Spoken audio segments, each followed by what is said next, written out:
কাঁথি থেকে আমি আর ভাই বাড়ি ফিরছিলাম, তো বাড়ি ফেরার পথে শেরপুর মোড়ে একটা এই যে কাকু পেয়ারা মাখা বিক্রি করেন, খুবই ভালো। আমি কখন আগে খেয়েছি, ভাই নিয়ে এসেছিলো, তো আজকে আমি মানে দাঁড়িয়ে কিনেই মানে দেখে খেলাম কেমন করে মাখে। তো আমি এই ভিডিওটা আপনাদের সবার সাথে শেয়ার করছি, দেখুন। আপনারা যারা কাঁথির আশেপাশে থাকেন বা যারা যারা কাকুর কাছ থেকে খেয়েছেন তারা জানাবেন যে কেমন মাখে। আমার তো সত্যি খুব ভালো লেগেছে। দু ধরনের মাখেন, আমি তো ঝাল খাই না, ওই জন্য লঙ্কা দিয়ে ছাড়া মাখিয়েছেন আমারটা।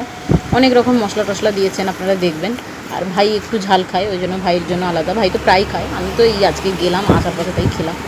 তো সত্যি অনেক কিছু দিয়ে মানে কাসুন্দি দিয়ে এই পেয়ারা, আমরা এমনিতেও পেয়ারা আমি সত্যি খুব ভালোবাসি ফলের মধ্যে, কিন্তু এইভাবে মেখে বাড়িতে কাসুন্দি দিয়ে খেয়েছি। কিন্তু এই কাকু যে বিভিন্ন মশলাগুলো দিচ্ছিলেন, এই মশলাগুলো আমি সত্যি অতটা জানি না কী দিচ্ছিলেন।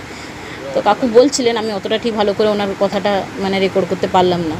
তো যারা যারা খেয়েছেন তারা তারা নিশ্চয়ই জানেন কেমন করে মাখায় উনি, কী কী দেন। তো আমি সত্যি এতটা মানে সবাইকে শোনাতে পারলাম না কাকু কী কী দিচ্ছেন। আমি দেখাচ্ছি, আপনারা যারা চিনতে পারবেন মশলাটা চিনে নেবেন।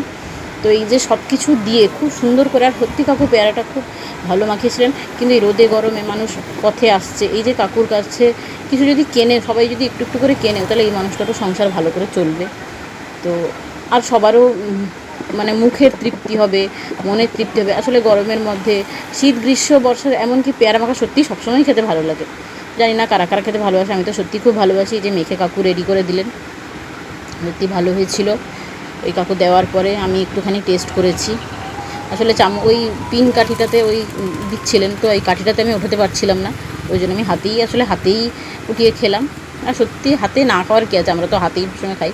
এটা দেন আসলে যাতে হাতে ওই ঝাল জিনিসটা না লেগে যায়, কিন্তু এটাতে আমি উঠাতে পারছিলাম না বলে হাতেই খেলাম। সত্যি খুব সুন্দর হলো, সত্যিই মানে অনবদ্য খাওয়া।